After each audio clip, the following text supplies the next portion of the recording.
Hello class, welcome back to the channel with another video, that is part 3 of your principles and the functions of management. Class 12th के business studies का chapter number first हम लोग study किया, ठीक है। और chapter number first में हम लोगों ने 2 पार्ट्स यहाँ पे अपलोड किए थे, जिसमें हम लोगों ने मैनेजमेंट के बारे में अंडरस्टैंड किया था क्लास। आज हम पार्ट 3 में काफ़ी चीज़ें हैं जो मैनेजमेंट से रिलेटेड है आपके सिलेबस में, ठीक है, जिसका नाम है कोऑर्डिनेशन। तो इस वीडियो में हम 2 चीज़ों पर काम करेंगे। पहला जो हमारा फैक्टर रहेगा क्लास, जिसको हमें अंडरस्टैंड करना है, पहला इस वीडियो में हम लोग अंडरस्टैंड करेंगे कोऑर्डिनेशन के मीनिंग को, उसकी इंपॉर्टेंस को और उसके फीचर्स को, ठीक है। और उसके बाद एक टॉपिक और है आपके पेपर में पूछा जाता है, जिसको आप लोग बोलते हो इफेक्टिवनेस। हाँ जी क्लास, क्या बोलते हैं आप लोग? इफेक्टिवनेस। एंड सेकंड जो है आपका एफिशिएंसी। इन दोनों टॉपिक पर हम लोग डेप्थ में आज लोग डिस्कशन करेंगे। तो स्टार्ट करते हैं वीडियो को और अंडरस्टैंड करने की कोशिश करते हैं कि आपका जो टॉपिक है बिल्कुल, जिसका नाम क्या है आपका कोऑर्डिनेशन। कोऑर्डिनेशन का मीनिंग क्या होता है इस वीडियो में हम लोगों ने मैनेजमेंट, इससे पहले हम लोगों ने मैनेजमेंट की स्टडी किया, मैनेजमेंट के फंक्शंस की स्टडी की। हम लोगों ने देखा मैनेजमेंट के 5 फंक्शन थे, जिसमें हम लोगों ने प्लानिंग से लेकर मोटिवेशन तक हम लोगों ने वहाँ पे डिस्कशन किया था। डायरेक्टिंग हो गया, स्टाफिंग हो गया, चाहे आप लोग ऑर्गेनाइजिंग हो गया, कुछ भी कह लो, ठीक है। 5 स्टेप में ऑर्गेनाइजेशन काम करता है। तो जो ऑर्गेनाइजेशन है उसमें जो मैनेजमेंट है, उसने जो ऑर्गेनाइजेशन गोल को सेट किया है क्लास, उसको अचीव करने के लिए जितने भी मैनेजमेंट है आपके सिस्टम में, जितना भी बड़ा मैनेजमेंट है और जितने भी मैनेजमेंट के लोग हैं, सबके बीच में कोऑर्डिनेशन। कोऑर्डिनेशन का मतलब आपका तालमेल होना जरूरी है, ठीक है। क्या जरूरी है? तालमेल होना जरूरी है, ठीक है। यही मीनिंग है आपका कोऑर्डिनेशन का। कोऑर्डिनेशन का मतलब, कोऑर्डिनेशन ऑफ मैनेजमेंट का मतलब क्या है कि आपके मैनेजमेंट में कितना लोग आपकी बातों के साथ कोऑर्डिनेट करते हैं, कितना आपके साथ उनकी इंटीग्रिटी है जी क्लास, कितना उनके साथ आपका एसेंस है। ये वो शब्द है जो रिप्रेजेंट करते हैं आपकी कोऑर्डिनेशन को, ठीक है। अगर आप लोग डेफिनेशन की तरफ जाना चाहो तो हम लोग समझ सकते हैं कोऑर्डिनेशन इज द इंटीग्रेशन। हाँ जी क्लास, कोऑर्डिनेशन आपका क्या है? कोऑर्डिनेशन एक इंटीग्रेशन है। पहली चीज आप लोग समझो, किस चीज का इंटीग्रेशन है? जो आप लोगों ने एफर्ट लगाया, किसने? ग्रुप मेंबर्स ने। क्लियर है?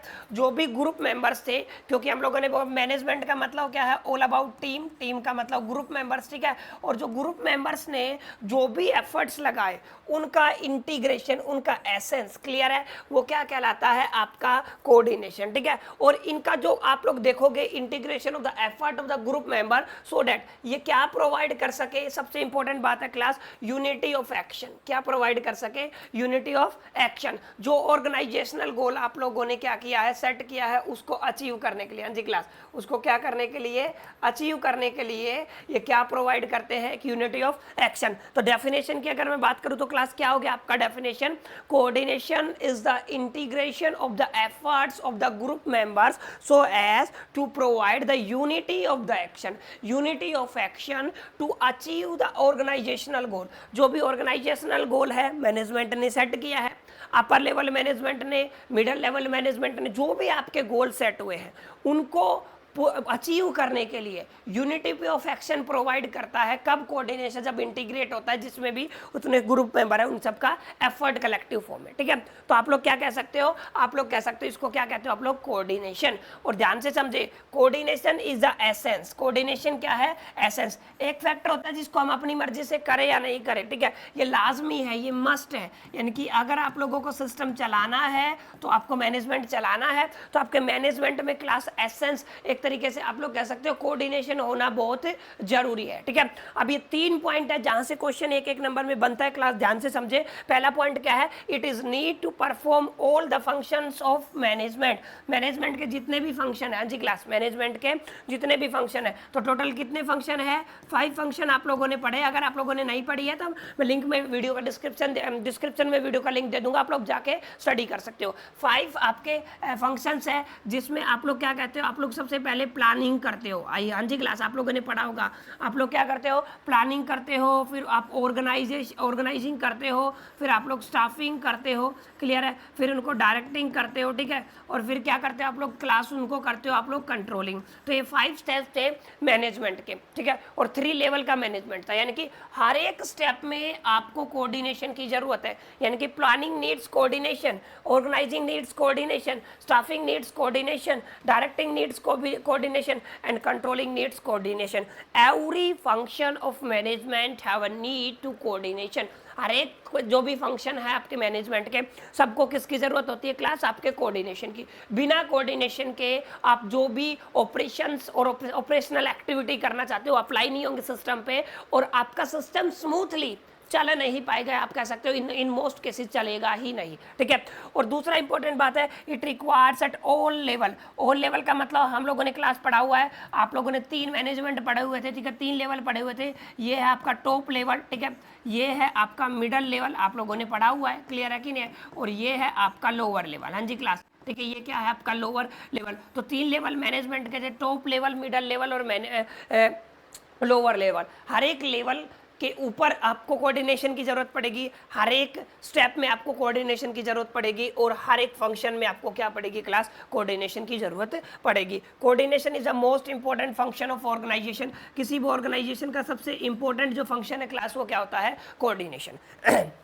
आई होप कि आपको समझ में आ गया होगा what is the correct meaning of coordination. एक बार रिपीट कर सकते हो. Coordination is the integration of all the efforts of a group member as to provide the unity of action to achieve the organisational goal. ठीक है.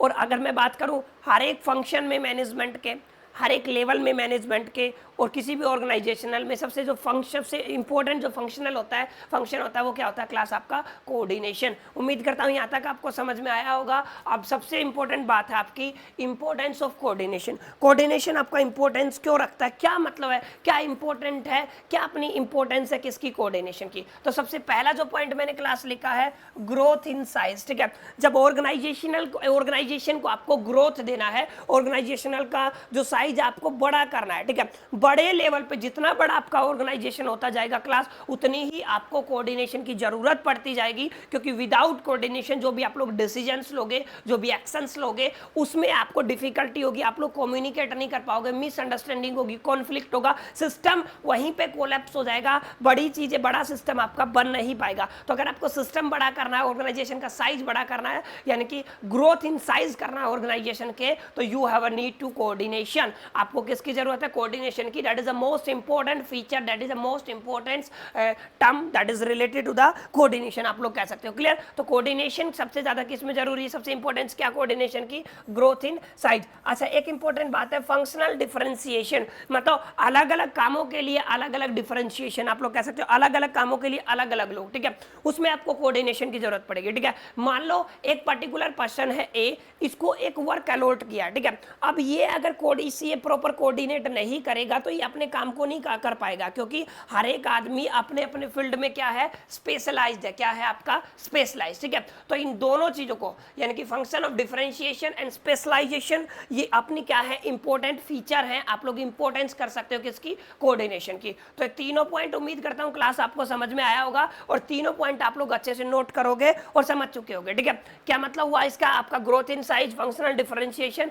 And third point का specialisation. हर आदमी अपने अपने अपने अपने मन में क्या है कि मेरे को बहुत आता है, मेरे को बढ़िया नॉलेज है, मैं इस स्किल में मास्टरी कर रखी है, मेरे से बेटर कोई नहीं कर सकता. ठीक है, इस सिचुएशन को हैंडल करने के लिए you have a need the coordination. आपको किसकी जरूरत पड़ती है क्लास? कोऑर्डिनेशन की. बहुत आसान सा टॉपिक है, उम्मीद करता हूँ आपको आया होगा समझ में. ठीक है, last and final related to the coordination, वो क्या है आपका? Characteristic features of a coordination. Characteristics बोल दो या फिर फीचर्स बोल दो कोऑर्डिनेशन की. अब ये क्या चक्कर है, ध्यान से समझे. क्या कैरेक्टरिस्टिक है? अगर आपको ग्रुप एफर्ट को इंटीग्रेट करना है तो आपको किसकी जरूरत पड़ेगी? कोऑर्डिनेशन की. पहला. सेकंड क्या है? ये एंश्योर करता है यूनिटी ऑफ एक्शन. हाँ जी क्लास, क्या करता है? Unity of action. हम लोग पढ़ चुके हैं इसके बारे में. ठीक है, coordination is a continuous process. Yes, ऐसा नहीं आप लोगों ने एक बार अप्लाई किया और काम खत्म. नहीं, coordination just like a management, आपका कोऑर्डिनेशन भी क्या है क्लास? आपका कंटीन्यूअस प्रोसेस है, निरंतर चलने वाली प्रक्रिया है. जब तक आपका मैनेजमेंट अस्तित्व में है, जब तक आपकी ऑर्गेनाइजेशन एग्जिस्टेंस में. ठीक है, जब तक आपका मैनेजमेंट चलेगा, यानी कि management is the continuous process, you can see. ठीक है, last and final, coordination is the responsibility of all managers. और ये जो कोऑर्डिनेशन है ये किसकी रिस्पॉन्सिबिलिटी होती है? जितने भी मैनेजर मैनेजर्स है आपकी ऑर्गेनाइजेशन में, सबकी रिस्पॉन्सिबिलिटी है क्या करना, कोऑर्डिनेशन करना, ठीक है। तो आप ध्यान से समझे कैरेक्टरिस्टिक्स क्या क्या है। अगर आपको ग्रुप एफर्ट को इंटीग्रेट करना है तो ये इसकी कैरेक्टरिस्टिक है, एंश्योर करना यूनिटी ऑफ एक्शन ये इसकी कैरेक्टरिस्टिक है, और ये कॉन्टिन्यूअस प्रोसेस है, और ये किसकी रिस्पॉन्सिबिलिटी है, क्लास मैनेजर्स की। तो इस तरीके से आप लोग कह सकते हो कैरेक्टरिस्टिक ऑफ द कोऑर्डिनेशन। ये 4 पॉइंट्स है, ठीक है। Last and final of this chapter, ठीक है, जो टॉपिक है वो है इफेक्टिवनेस, और दूसरा क्या है क्लास आपका एफिशिएंसी। ध्यान से समझे, इफेक्टिवनेस का मतलब इस केस में आपका आता है टाइम, ठीक है, और यहाँ पे आता है आपका मिनिमम कॉस्ट। आप लोग ध्यान से समझे क्या आता है आपका मिनिमम कॉस्ट, क्लियर है, मिनिमम कॉस्ट, ठीक है। अब ध्यान से देखें इफेक्टिवनेस का मतलब क्या है, जितना पॉसिबल कम टाइम, मिनिमम पॉसिबल टाइम में, हाँ जी क्लास क्या कह सकते हो आप लोग कह सकते हो जितना भी मिनिमम पॉसिबल टाइम है, आपका मिनिमम पॉसिबल टाइम है, उस मिनिमम पॉसिबल टाइम में आप कोई भी अगर फंक्शन को परफॉर्म करते हो तो वो क्या कहलाता है, आपका इफेक्टिव कहलाता है, उसको क्या बोलते हैं आप लोग, इफेक्टिवनेस, ठीक है। Effectiveness is the ability to do work in minimum time. आप लोग क्या कह सकते हो, आप लोग मिनिमम टाइम में किसी भी काम को करने की जो कलाकारी है ना, उसको क्या बोलते हैं आप लोग, इफेक्टिवनेस, ठीक है। और minimum cost per, possible minimum cost की बात कर रहा हूं मैं, ध्यान से समझे, पॉसिबल मिनिमम कॉस्ट, किसी भी पॉसिबल मिनिमम कॉस्ट पर अगर आप लोग कोई भी चीज प्रोवाइड करते हो तो आप उसको क्या बोलते हो, वो क्या है, उस फंक्शन की एफिशिएंसी, क्लियर। तो आप लोग लिख सकते हो इफेक्टिवनेस, इसमें टी आ रहा है, यहाँ से आप लोग आइडिया लगा सकते हो टाइम, ठीक है। तो यानी कि आप मिनिमम पॉसिबल टाइम में किसी भी चीज को काम को करते हो तो आप कहते हो I am very effective in this work, ठीक है। और आपका एफिशिएंसी का मतलब क्या है, मिनिमम से मिनिमम कितना कॉस्ट, पॉसिबल कॉस्ट हो सकता है, उसको क्या बोलते हो आप लोग क्लास, एफिशिएंसी, क्या बोलते हैं आप लोग, एफिशिएंसी, ठीक है।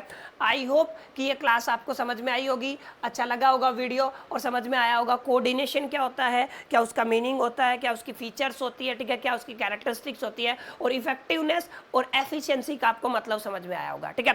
क्लास यहाँ पे आके आपका चैप्टर नंबर 1 क्लास 12th का, ठीक है, principles and the function of management खत्म होता है, ठीक है। उम्मीद करता हूँ आपको वीडियो पसंद आया होगा, ये लेक्चर अच्छे से समझ में आया होगा, और अगर आपको ये वीडियो अच्छा लगा, आप नए हो आप चैनल पे, तो सब्सक्राइब कर सकते हो, और अपने दोस्तों के साथ वीडियो को शेयर कर सकते हो, लाइक कर सकते हो। बाकी मिलते हैं चैप्टर नंबर 2 में, तब तक के लिए मेरी तरफ से ऑल द बेस्ट।